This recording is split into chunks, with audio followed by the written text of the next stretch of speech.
अब यहाँ पे वॉल के अलावा और भी चीजें हैं, हेड है, सिलेंडर है, पिस्टन है, वॉल गाइड है। अब इनको ये चीजें इंपॉर्टेंट है, इसके ऊपर की जो चीजें इनको ऑपरेट कर रही है, पिस्टन को क्रैंक ऑपरेट कर रही है, वॉल को ऑपरेट कौन कर रहा है, केम शाफ्ट को ऑपरेट कर रही है टाइमिंग चेन को ऑपरेट कर रहा है क्रैंक। इन सबको मिला के बनता है एक सिस्टम। और दोस्तों ऐसे ही पूरी गाड़ी के अंदर, मोटरसाइकिल के अंदर 7 सिस्टम बने हुए हैं। एक सिस्टम इंजन पावर, दूसरा सिस्टम इंजन पावर ट्रांसमिशन, तीसरा सिस्टम है दोस्तों फ्यूल सिस्टम, चौथा सिस्टम है दोस्तों इलेक्ट्रिकल सिस्टम, पांचवा सिस्टम है इग्निशन सिस्टम, छठा सिस्टम है दोस्तों ब्रेकिंग सिस्टम और सातवां है दोस्तों सस्पेंशन सिस्टम। दोस्तों इन सातों चीजों का एक पूरा सिस्टम बना हुआ है, पूरी मोटरसाइकिल बनी हुई है, पूरे सिस्टमों को ऑपरेट करता है ड्राइवर, राइडर। अब दोस्तों ये सातों सिस्टम एक दूसरे पे डिपेंड है, मतलब एक दूसरे जुड़े हुए हैं। मैं आपको बताऊं तो सबसे पहले इंजन के अंदर पावर जनरेट होती है, वो है इंजन पावर सिस्टम। अगर इंजन में पावर कम जनरेट होगी तो दोस्तों ऑटोमेटिकली इंजन पावर जो सिस्टम है वो इंजन पावर ट्रांसमिशन सिस्टम को ऑटोमेटिकली परफॉर्मेंस कम देगा। और दोस्तों इंजन पावर ट्रांसमिशन में क्या क्या आता है दोस्तों, क्लच आता है, गियर आता है, ड्राइव चेन आती है, ड्राइव चेन से व्हील जुड़ा हुआ है और व्हील रोटेट कर रहा है, इसलिए गाड़ी भाग रही है। और पूरा गाड़ी का जो ऑपरेट कर रहा है वो क्लाइंट, जो कस्टमर होता है, वो सस्पेंशन को ऑपरेट कर रहा है। पूरा जो चेसी और फ्रंट सस्पेंशन, रियर सस्पेंशन, ये सारा उसके हाथ में होता है, क्योंकि रियर सस्पेंशन वो बैठता है, फ्रंट सस्पेंशन उसके हाथ में कंट्रोल करने के लिए होता है। अब ब्रेक उसके हाथ में, अगर ब्रेक सिस्टम प्रॉब्लम होगी तो वो ठीक से काम नहीं करेगा। जो उसका इंपैक्ट कहां पड़ेगा,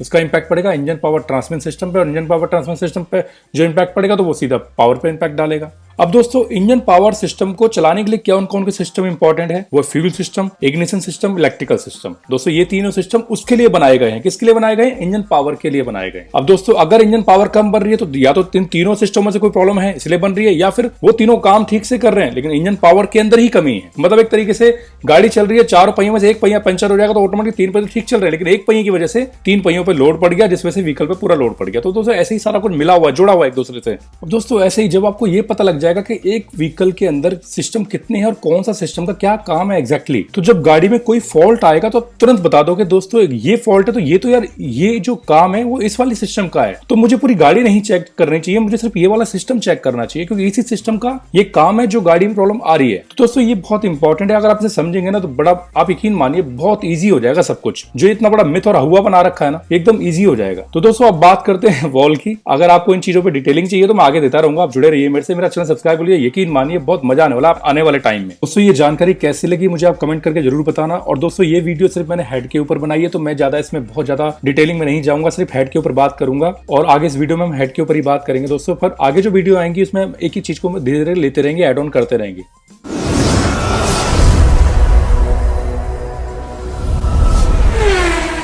दोस्तों अब बात करेंगे हेड असेंबलिंग की। हेड के जितने भी स्पेयर पार्ट्स हैं जो हेड में फिट होते हैं, उनका क्या काम है, उनका क्या नाम है और वो कैसे फिट होते हैं, वो तो वीडियो में आपको आगे पता लग ही जाएगा। तो एक एक पुर्जे का आपको फिटिंग का और वो खराब होता है तो क्या क्या समस्या आती हैं उसके बारे में हम बात करेंगे। तो दोस्तों सबसे पहले हम बात करते हैं हेड की। हेड के अंदर 2 चीजें बहुत इंपॉर्टेंट होती हैं, वॉल के गाइड और सीट। अगर गाइड खराब हो जाएंगे तो दोस्तों आवाज करेंगे और जो प्रेशर अंदर बन रहा है वो लीक हो जाएगा। दोस्तों अगर वॉल की सीट खराब होगी तो सेम सिचुएशन होगी, प्रेशर लीक होगा। लेकिन ज्यादातर सीट खराब नहीं होती है, वॉल खराब होते हैं, क्योंकि वॉल जल्दी कटते हैं, सीट हल्की बुल्की कटती है। अगर आपकी गाड़ी बहुत ज्यादा पुरानी हो गई है, बहुत पुरानी हो गई है, चल चुकी है 1 लाख 1.5 लाख किलोमीटर, तो मे भी हो सकता है सीट खराब हो गई हो, अदरवाइज वॉल ही खराब होते हैं। लेकिन फिर भी ये नोट डाउन करने वाली बात है, इसका ध्यान रखें। अब बात करते हैं दोस्तों वॉल की। अगर आपकी गाड़ी के वॉल खराब हो जाते हैं तो वही सेम प्रॉब्लम आएगी, वॉल का प्रेशर लीक होगा, हेड का प्रेशर लीक होगा। अब इसका मतलब ये नहीं होता कि भाई प्रेशर लीक हो रहा है तो वॉल कट गए, मतलब आपकी गाड़ी में प्रेशर नहीं है तो वॉल कट गए, नहीं, ऐसा नहीं है। हम आगे बात करेंगे वॉल और भी क्या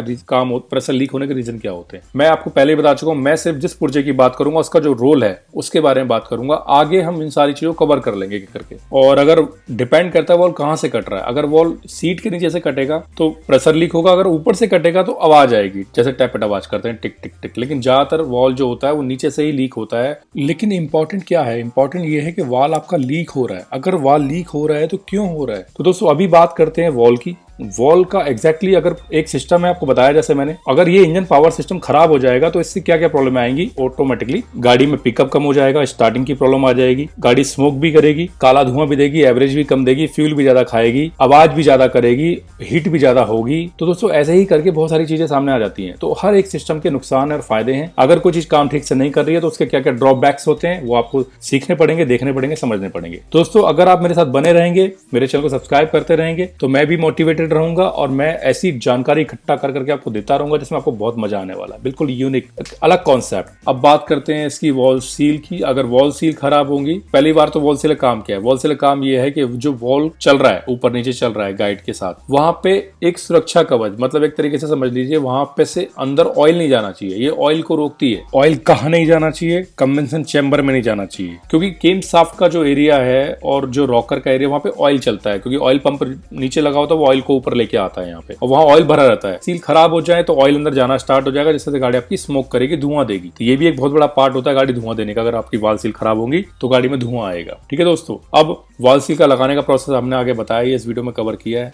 अब हम बात करते हैं इसकी स्प्रिंग की। दोस्तों, स्प्रिंग का सीधा सा रोल है वॉल को दबा के रखना। अगर वॉल प्रॉपर तरीके से प्रेस नहीं रहेगा तो वो जितना प्रेशर इसमें बनता है, पावर बनती है, वो तरीके से वो भी लीक होगी, तो प्रेशर लीक होगा, प्लस आवाज भी आएगी। जैसे टैपेट आवाज करते हैं, इस टाइप की आवाज आएगी हेड के अंदर से। अगर आपकी गाड़ी में टैपेट आवाज कर रहे हैं आप, 3-4 चीजें हो सकती है इंपॉर्टेंट। वाल की गाइड खराब हो जाए, वाल खराब हो जाए, रॉकर खराब हो जाए, केम शाफ्ट खराब हो जाए, या फिर ये स्प्रिंग खराब हो जाए। अपने सब कुछ डाल दिया तो एक बार स्प्रिंग भी चेक कर लीजिए। ये सबसे ज्यादा प्रॉब्लम कहाँ आती है स्प्रिंग की? जो स्प्लेंडर ओल्ड मॉडल है उसमें हम सब कुछ डाल देते हैं, फिर भी टैपेट सेट नहीं हो पाते, आवाज करते हैं। ये स्प्रिंग आप हार्ड करके डाल दीजिए, आवाज बंद हो जाएगी। लेकिन हम बात करें 220 की।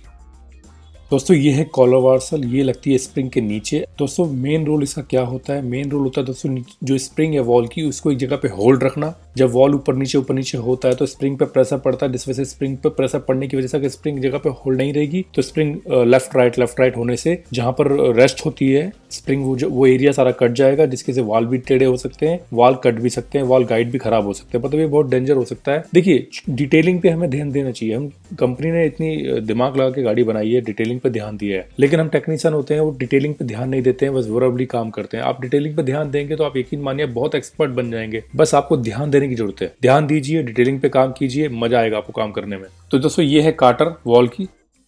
इसको आप देख लीजिए, ये प्रॉपर तरीके से बैठनी चाहिए। बैठेगी तो प्रॉपर तरीके से हेड बैठेगा, और अगर ये खुल गई वॉल टूट टाट के सब बराबर हो जाएगा। तो ये बहुत खतरनाक है। जब भी आप वॉल को बैठाएं, हेड को बैठाएं, तो ये जो कॉलर है वॉल का, यहाँ पे कचरा नहीं होना चाहिए। अगर यहाँ कचरा होगा, प्रॉपर जो वॉल की काटर है प्रॉपर तरीके से बैठ नहीं पाएगी, जिस वजह से बाद में वॉल की काटर निकल सकती है और जिससे बहुत भारी नुकसान भी हो सकता है। तो दोस्तों, दिखाए गए तरीके से इसको फिट करें और हम आगे बात करेंगे इस वीडियो में। दोस्तों, ये है हेड बजाज पल्सर 220 सीसी का। उसके सारे स्पेयर पार्ट जो हेड में असेंबल करेंगे हम इस वीडियो के अंदर। तो दोस्तों, सबसे पहले हेड को साफ करें ठीक से, उसकी सीट को साफ करें जहाँ पे वाल को बैठाएंगे। ये है वॉल सील दोस्तों, इसको लगाएं दिखाए गए तरीके से। वॉल सील लगाते समय ध्यान रखें दोस्तों, टेढ़ी नहीं होनी चाहिए, ज़्यादा टाइट नहीं होनी चाहिए, और ज़बरदस्ती ना करें लगाते समय। बड़े आराम से और ध्यान से लगाएं।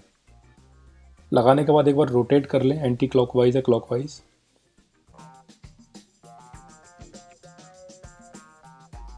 दोस्तों, ये है वॉल, इसको लगा दें। इनलेट वॉल बड़ा वाला कार्बोरेटर की साइड लगेगा, एग्जॉस्ट वॉल छोटा वाला साइलेंसर की साइड लगेगा। वॉल लगाते समय ध्यान रखें दोस्तों, ज़बरदस्ती ना करें, ज़्यादा टाइट नहीं होना चाहिए, ज़्यादा उसमें फ्री प्ले नहीं होनी चाहिए। ये है दोस्तों कॉलर वार्सल, इसको लगा दें दिखाए गए तरीके से। ये दोस्तों स्प्रिंग है दोनों, इसमें दबा हुआ हिस्सा नीचे रहेगा, उठा हुआ हिस्सा ऊपर रहेगा। दिखाए गए तरीके से लगा सकते हैं आप। ये दोस्तों, जैसे कि मैंने बताया था, कार्टर है, इसको लगाते समय ध्यान रखें, साफ सफाई रहनी चाहिए और ये प्रॉपर तरीके से बैठनी चाहिए। अगर ये हल्की सी कटी या घिसी हो तो इसको चेंज कर दें। ये दोस्तों वॉल कंप्रेस कूलर है, जिससे हम वॉल बैठाते हैं। दोस्तों, वॉल को आप और भी कई तरीके से बैठा सकते हैं, बट मैंने इस तरीके को यूज़ किया है क्योंकि ये सेफ़ रहता है, इसमें कोई नुकसान नहीं होता। थोड़ा टाइम लगता है, बट इससे सेफ़ है सब कुछ। अदरवाइज़ आप भी अपना जो तरीका है आप यूज़ कर सकते हैं, बट ध्यान रहे वाल टेढ़े ना हो, गाइड टूटे ना। अदरवाइज़ आप बैठा सकते हैं और भी कई तरीके से, लेकिन कंपनी रिकमेंडेड करती है तो आप कंप्रेस कूलर का इस्तेमाल करके आप वॉल को बैठाएं। तो दोस्तों, दिखाए गए तरीके से इसको बैठाएं। इसी तरीके से दूसरा वॉल बैठाएं दोस्तों।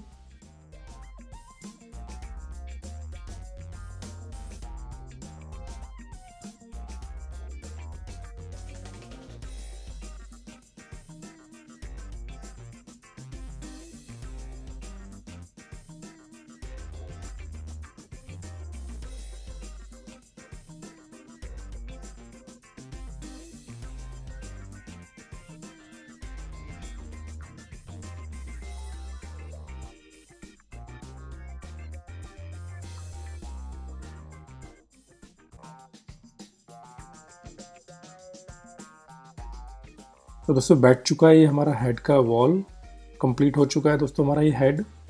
दोस्तों ये वीडियो यहीं तक थी, इसकी आगे की जानकारी इस वीडियो में नहीं है, वो उसके लिए दूसरी वीडियो आएगी। दोस्तों मिलते हैं नेक्स्ट वीडियो में। जय हिंद, वंदे मातरम।